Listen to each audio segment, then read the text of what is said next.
하나님 주신 말씀 로마서 11장 25절로 36절입니다. 11장 25절로 36절까지 한 목소리로 함께 읽도록 하겠습니다. 형제들아, 너희가 스스로 지혜 있다 하면서 이 신비를 너희가 모르기를 내가 원하지 아니하노니, 이 신비는 이방인의 충만한 수가 들어오기까지 이스라엘의 덜어는 우둔하게 된 것이라. 그리하여 온 이스라엘이 구원을 받으리라 기록된 바, 구원자가 시온에서 오사 야곱에게서 경건하지 않은 것을 돌이키시겠고, 내가 그들의 죄를 없이 할 때에 그들에게 이루어질 내 언약이 이것이라 함과 같으니라. 복음으로 하면 그들이 너희로 말미암아 원수된 자요, 택하심으로 하면 조상들로 말미암아 사랑을 입은 자라. 하나님의 은사와 부르심에는 후회하심이 없느니라. 너희가 전에는 하나님께 순종하지 아니하더니 이스라엘이 순종하지 아니함으로 이제 긍휼을 입었는지라. 이와 같이 사람들이 순종하지 아니하니 이는 너희에게 베푸시는 긍휼로 이제 그들도 긍휼을 얻게 하려 하심이라. 하나님이 모든 사람을 순종하지 아니하는 가운데 가두어 두심은 모든 사람에게 긍휼을 베풀려 하심이로다. 깊도다 하나님의 지혜여, 지식의 풍성하며 그의 판단은 헤아리지 못할 것이며 그의 길은 찾지 못할 것이로다. 누가 주의 마음을 알았느냐? 누가 그의 모사가 되었느냐? 누가 주께 먼저 드려서 갚으심을 받겠느냐? 이는 만물이 주에게서 나오고 주로 말미암고 주로 돌아갑니다. 그에게 영광이 세세에 있을지어다. 아멘. 오늘도 하나님의 은혜가 여러분의 삶 가운데 함께 하시기를 주님의 이름으로 축복합니다. 바울이 구원에 관해서 이야기를 합니다. 이방인의 사도로 이제 부르심을 받은 우리, 하나님께서 자신을 이방인의 사도로 세웠습니다. 그런데 이방인을 위한 구원을 이제 이루다 보니까 구원을 받을 모든 준비가 되어 있고, 소위 우리로 치면 태어날 때부터 십자가를 물고 태어난 유대인들이 그들이 복음을 거부한단 말이에요. 그럼 이들을 어떻게 설명할 수 있겠느냐? 그래서 그런 것들을 쭉쭉 설명해 나가면서 지난 시간과 연결되는 맥락으로, 자, 그러면 이방인들이 구원을 받는 것이 어떻게 구원을 받게 된 것이냐? 어떻게 순서가 된 것이냐? 처음에는 유대인이었는데 왜 유대인이 그들이 구원을 받지 못하고 이방인으로 넘어가게 됐느냐? 그렇게 얘기할 때 이스라엘의 불순종이라고 얘기를 합니다. 불순종. 그들이 순종하지 못했고 복음을 거부했다. 그 안에는 그들의 완고함과 그리고 완악함이 있다. 이렇게 얘기합니다. 자, 이스라엘의 불순종과 복음에 대한 거부로 인해서 이방인에게 복음이 전해졌다. 그러니까 하나님께서는 그들이 복음을 거부하고 불순종한 것들을 사용해서 이방인에게 복음을 전했다. 이렇게 얘기를 합니다. 지난 시간에. 그러면 그걸 좀 달리 얘기하면 그들이 복음을 거부함으로 인해서 하나님의 긍휼하심이 이방인에게도 흘러갔다. 이렇게 얘기를 합니다. 이게 좀 이해가 잘 되지 않는 부분인데, 자, 내가 거부했다고 해가지고 그럼 나를 끝까지 설득해야지. 어떻게 나를 설득하지 않고 이방인에게도 공을 돌리느냐? 사도행전에 보면 복음의 능력이 나타납니다. 복음의 능력이 나타나는데 제자들이 예수님께서 죽으심을 경험하고 부활을 경험하고 난 다음에 이제 완전히 게임이 달라졌습니다. 그전에는 들은 것 가지고 함께 있는 것 가지고 나아갔는데, 부활하심을 경험하고 난 다음에 이제 모든 것이 끝났다. 이제 예수님께서 십자가에 죽으셨으니까 나의 계획과 모든 것이 끝났다라고 했는데 그들이 부활을 경험했단 말이에요.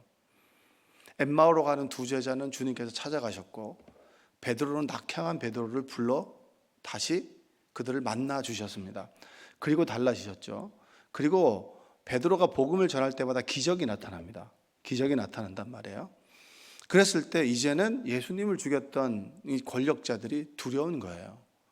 그래서 야고보를 칼로 죽이죠. 그리고 박해가 일어납니다. 박해가 일어나면서 복음이 어디로 갑니까? 예루살렘에서 안디옥 교회로 이제 이동하는 일이 벌어지죠. 그러니까 하나님의 복음의 흐름이 예루살렘에 머물러 있다가, 왜냐하면 이스라엘 사람들은 전도의 필요성을 못 느낀단 말이에요. 교회 가보면 이제 소위 이제 우리끼리 잘 살자가 있습니다. 우리 안에 이제 틀이 있는 거예요. 틀이 있고 새로운 사람들이 이제 열심히 일하면 개 중엔 또 이렇게 얘기하는 사람, 설치네 이렇게 얘기하는 사람도 있어요. 왜냐? 우리 나와 버리는데 왜 새로운 사람이 와가지고 자꾸 눈에 거슬리게 하느냐. 실제로 이런 경험 해보셨어요? 이렇게 말한 사람도 있으세요? 그런 사람이 있습니다. 보면 우리끼리 이렇게 모든 게 틀이 갖춰져 있는데 새로운 사람들이 와서 막 이렇게 열심히 찬양하고 열심히 하는 모습이 좋아 보이기도 하지만 이게 좀 받아들이기가 힘들어요. 그래서 설치네 이렇게 얘기하는 사람도 있어요. 왜냐? 더 이상 그 교회는 새로운 사람들이 와서 적응하는 구조가 아닌 거예요. 그냥 편하게, 우리끼리 편하게 하는 모든 시스템이 갖춰져 있는데 새로운 사람들이 와서 열심히 찬양하고 열심히 하는 모습이 그렇게 마음에 들지 않는 겁니다. 유대인하고 똑같은 거예요. 만약 여러분들이 새로운 사람들이 열심히 교회를 하고 열심히 하는 모습이 이게 부대낀다면 여러분 회개하셔야 되는 거예요. 교회는 사적인 공간이 아닙니다. 교회는 믿는 사람들이 모인 무리예요. 사람들이 한 사람 한 사람 모여서 하나님을 찬양하고 고백하고 저들의 모습을 통해서 내가 그렇게 하면 안 되겠구나라는 걸 회개하고 돌이키고 날마다 깨어지고 부서지는 그런 삶의 현장이 돼야지, 내가 가지고 있는 걸 공고화시키고 내가 가지고 있는 것들을 자꾸 벽을 세운다면 여러분 우리는 회개해야 되는 그런 공동체가 되어가고 있는 겁니다. 그게 바로 유대인이에요. 하나님께서는 유대인의 완고함을 치셔서 이방인을 전도하죠. 그게 뭡니까? 박해입니다. 그러면 이방인을 전도하기 위해서 하나님께서 박해를 주신 겁니까? 어떻게 생각하세요? 여러분 그런 분들 많이 계세요. 목사님을 크게 쓰시기 위해서 고난을 주셨다고. 그거 아니잖아요. 네? 우리 인생이 고난입니다. 하나님을 떠난 우리의 삶이 고난이에요. 내 힘과 내 생각과 내 의지로 선택하는 것이 다 하나님을 거스르는 행동이에요. 그러면 그 거스르는 행동과 거스르는 행동이 만났을 때 우리의 삶을 어떻겠습니까? 원활하고 평안하겠습니까? 아니잖아요. 그러니까 우리식으로 자꾸 해석하는 거죠. 하나님께서 목사님을 크게 쓰시기 위해서 고난을 주셨다고. 그럼 아픈 사람들은 하나님께서 그를 쓰시기 위해서 아픔을 주신 겁니까? 우리 인생, 하나님을 떠난 우리 인생, 하나님의 집으로 돌아가기까지 우리의 모든 삶이 아픔이고 슬픔이고, 그러니까 시편 90편에 우리 인생이 너무나 화살같이 날아가는데 그것들 돌아보니까 후회와 슬픔뿐이다라고 얘기합니다. 하나님 없이 내 뜻과 내 계획대로 살아가는 인생이 후회와 슬픔뿐이더라 라고 하는 것이 모세의 고백입니다. 하나님과 동행하는 삶이 어디에 있든지 간에 그 어디나 하나님의 나라가 되는 거고요. 높은 산이 거친 들이 초막이나 궁궐이나 내 주 예수 계시는 곳이 그 어디나 하늘나라. 이게 하나님과 함께하는 고백이고요. 하나님께서 큰 사람을 쓰시기 위해서 고난을 주신 게 아니라 우리 인생의 선택이 고난인데 그 고난을 선용해서 우리를 만들어 가시더라. 하나님께서 주시는 기가 막힌 솜씨인 거예요. 하나님께서 그것을 만들기 위해서 고난을 준 게 아니란 말이에요. 그럼 어떤 사람은 고난을 받고 어떤 사람은 고난을 안 받으면 뭡니까 이게? 그래서 우리가 하는 질문이 뭐죠? 왜 나는 예수 믿고도 이렇게 고생하는데 왜 예수님 믿고 저렇게 룰루라 잘 노느냐? 이거 아니겠습니까? 사람들마다 사람들의 경중이 있지만 겪는 여러 가지 고난의 어려움이 있겠죠. 근데 하나님의 자녀들은 하나님께서 그것을 선용해서 사용하시더라. 유대인의 완고함을 긍휼로 만드셔서 긍휼함으로 패스하셔서 이방인을 만들고 이방인을 구원하시고, 이방인을 구원하시는 모습을 보고 유대인을 다시 구원하고자 하는 것이 하나님의 선하신 뜻입니다. 그래서 하나님의 선하신 뜻을 우리는 이해할 수 있습니까? 없습니까? 이해할 수 없다라고 하는 게 결론이에요. 그래서 30절 32절 한번 읽어볼까요? 너희가 전에는 하나님께 순종하지 아니하더니 이스라엘이 순종하지 아니함으로 이제 긍휼을 입었느니. 보세요. 순종하지 않았는데 긍휼을 입었다는 거예요. 이게 어떻게 설명하실 거예요? 하나님의 생각과 우리의 생각은 다릅니까? 같습니까? 근데 왜 여러분들은 여러분의 생각대로 이렇게 해 주십시오라고 합니까?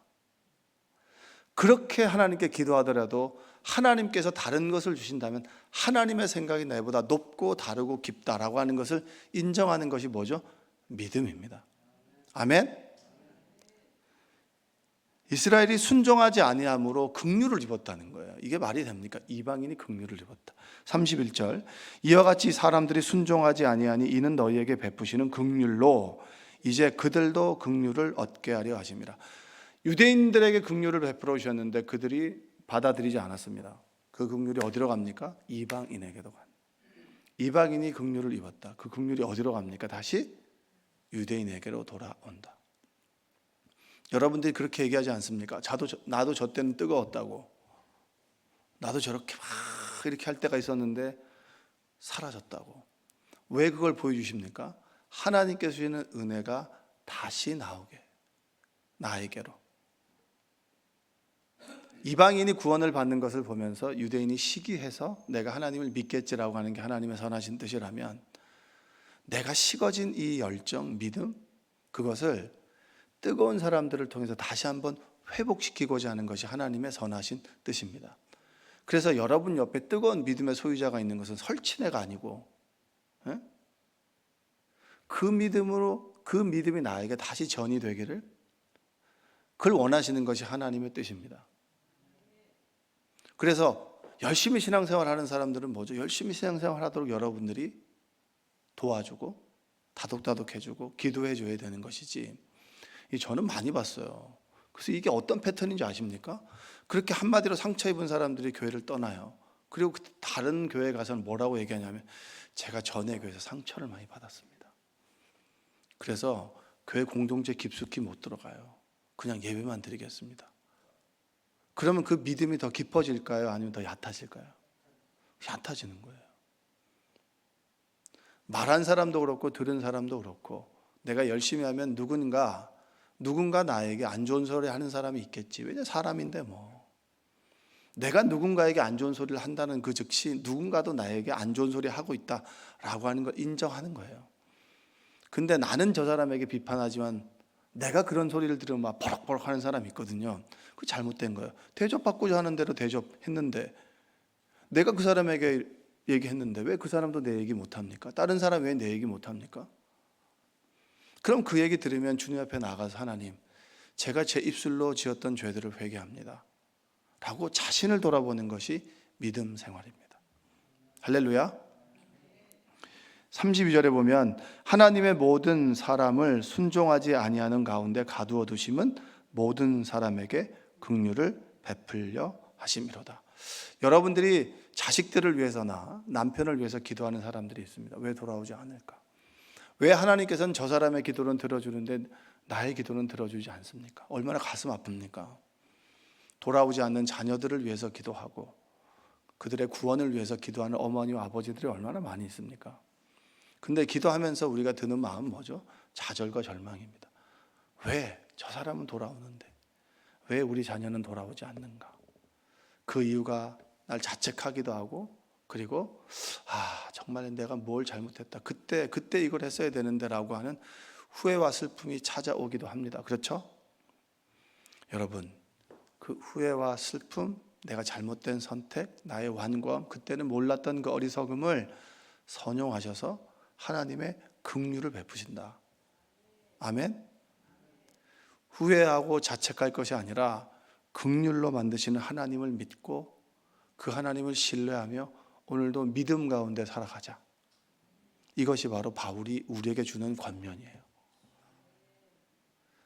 자책할 그때 더 기도하고 자책할 그때 더 믿음을 갖자. 왜냐? 유대인을 통하여, 유대인의 완고함을 통하여, 그들의 실수를 통하여 이방인을 구원하셨고, 이방인의 구원을 통해서 하나님은 유대인을 다시 구원코자 하시는 긍휼을 베푸시는 하나님, 우리의 실수를 통하여 합력해서 선을 이루는 걸 넘어 더 적극적으로 말하자면 우리 실수를 사용하셔서 구원을 베풀어 가시더라. 할렐루야. 그러니까 우리가 늘 죄책감과 그리고 후회와 이걸 하지 말았어야 되는데라고 하는 그런 자책, 그것으로부터 벗어나는 여러분들 되시기 바랍니다. 우리는 누구나 실수할 수 있잖아요. 근데 우리의 실수를 긍휼함으로 만드시는 하나님을 우리는 믿고 있는 거예요.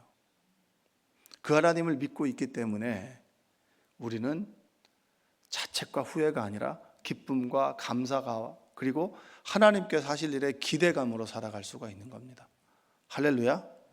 그런 삶을 살아가시기를 주님의 이름으로 축복합니다. 그러니까 바울이 이렇게 얘기합니다. 난 이 하나님을 이해할 수 없다는 거예요. 우리의 실수를 어떻게 긍휼로 만들어 가시지? 뭔가 다르다. 하나님과 우리가 뭔가 다르다. 그래서 33절 35절에서 얘기합니다. 한번 볼까요? 깊도다 하나님의 지혜와 지식의 풍성하며 그의 판단은 헤아리지 못할 것이며 그의 길은 찾지 못할 것이로다. 누가 주의 마음을 알았느냐? 누가 그의 모사가 되었느냐?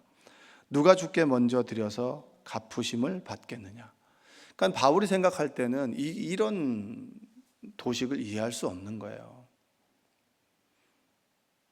제가 이제 강원도에서 그 정선에서 목회를 할 때, 그때는 주로 이 산을 깎아서 고냉지 배추를 이제 심었습니다.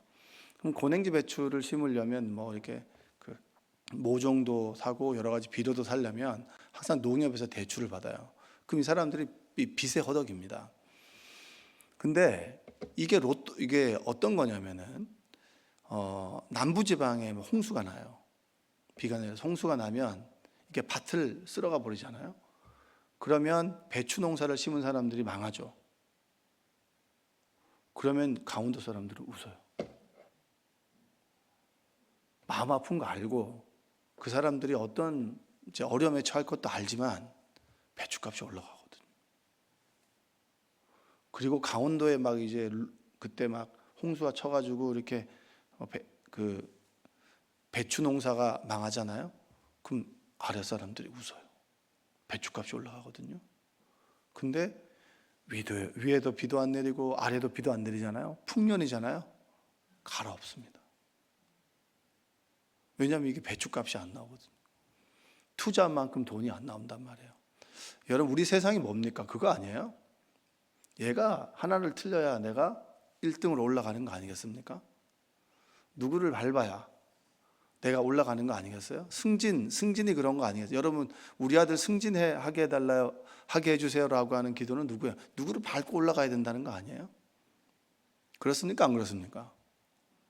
그렇죠. 그게 세상이잖아요. 근데 바울의 입장에서 보니까 다르다는 거죠. 하나님은 이들이 거부했는데 이들을 통해서 이 긍휼을 베풀심으로 이방인을 구원하고, 이방인을 통해서도 이 긍휼하심을 통해서 또 유대인들을 구원하려는 계획을 가지고 계시다. 이 지식, 이 지혜는 깊다. 우리가 도저히 쫓아갈 수 없다라고 하는 걸 인정하는 거예요. 그러면서 마지막에 여러분이 정말 잘 아는 구절이 있습니다. 36절 한번 볼까요? 이는 만물이 주에게서 나오고 주로 말미암고 주에게로 돌아감이라. 그에게 영광이 세세 있을지어다. 아멘. 그러니까 바울이 내가 믿는 예수님, 내가 믿는 하나님은 이런 분이라는 거예요. 모든 만물이 그로부터 나왔다. 그로부터 돌아간다. 갑자기 왜 이 얘기를 할까요? 그분의 지식, 그분의 지혜, 그분의 계획은 내가 알 수 없다. 이것이 결론입니다. 하나님은 이런 하나님이야, 이런 하나님이야. 여러분, 우리가 고백하는 것이지 그게 그런 하나님 맞아요, 안 맞아요?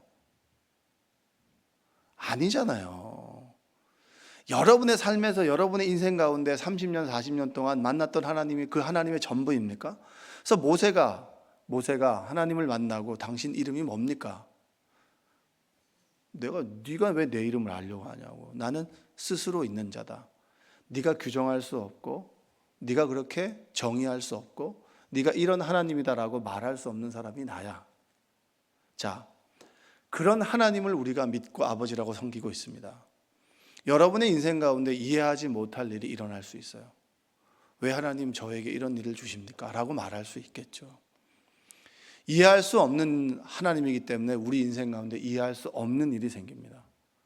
그러나 분명한 것은 무엇이죠? 늘 하나님께서는 합력해서 우리의 인생을 선으로 인도해 가시더라. 나는 이해할 수 없지만, 다른 사람과 비교해 봐서 내가 이것을 설명할 수는 없지만, 그 설명할 수 없는 하나님이 내 아버지라면, 내가 지금 정의하지 못하고 내 머리로 이해할 수 없는 이 일들이 결국에는 하나님께서 선으로 이끌어 가시겠다 라고 하는 믿음의 고백이 우리가 드릴 수 있는 최선입니다. 믿으십니까? 저는 그 하나님을 믿어요. 하나님은 이런 분이다, 이런 분이다라고 저는 늘 고백하지만, 그러나 플러스 알파 이상의 하나님이 계신다. 우리가 기도하죠. 여러분, 기도할 때는 원색적으로 기도해도 괜찮아요. 하나님, 얼마를 주시옵소서, 얼마를 주시옵소서. 근데 이걸 갖다 10년 동안 얼마를 주시옵소서, 얼마를 주시옵소서라고 하는 것은 이게 양방향이 아니라 자기 혼자만 지금 계속 하는 거잖아요. 우리가 그렇게 기도한다라고 합시다. 하나님, 저 200만 원이 필요합니다 라고 합시다.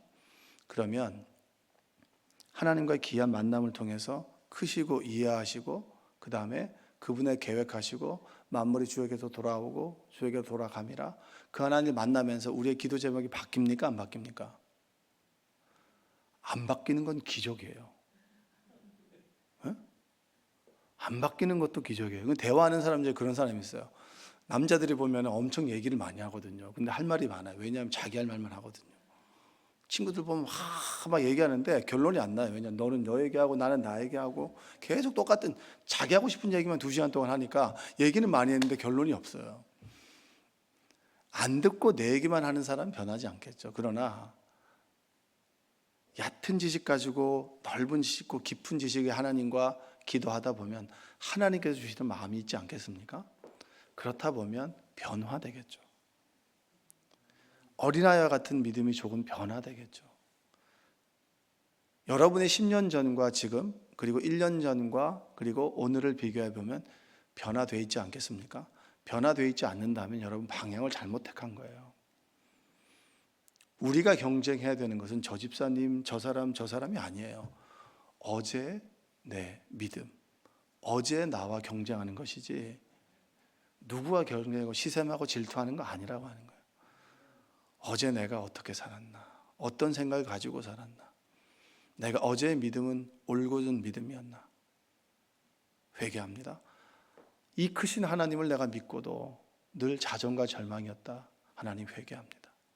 하나님의 큰 은혜를 저에게 부어 주옵소서. 이렇게 변화되고 고백하고, 그리고 그 기쁘신 하나님으로 인해서 오늘 하루가 정말 감사와 은혜를 고백하는 여러분 되시기를 주님의 이름으로 축복합니다. 기도하겠습니다. 사랑과 은혜가 풍성하신 아버지 하나님, 감사합니다. 하나님의 긍휼하심과 자비하심으로 우리가 구원을 얻습니다. 날마다 변화되는 우리가 되도록 도와주옵소서. 깊은 지식과 통달할 수 없는 지혜를 가진 하나님, 만물은 하나님께로부터 나왔고 하나님께로부터 돌아갑니다. 그 크신 하나님을 자꾸 작게 규정하고 내 뜻대로 좌지우지하려는 그런 악함을 주님 용서하여 주시옵소서. 하나님으로 인해서 날마다 변화되게 하시고 하나님으로 인해서 조정되게 하셔서 우리의 삶이 하나님의 뜻을 이루어가는 선하신 삶의 현장이 되도록 도와주시옵소서. 몸이 아프고 자녀를 위해서 눈물로 기도하고, 또 여러 가지 직장 생활의 어려움으로, 경제적인 어려움으로, 또한 말할 수 없는 기쁨과 감사로 하나님께 드리는 고백들이 있습니다. 받아주시되 하나님, 우리를 선한 곳으로 인도하여 주시옵소서. 예수님의 이름으로 기도합니다. 아멘.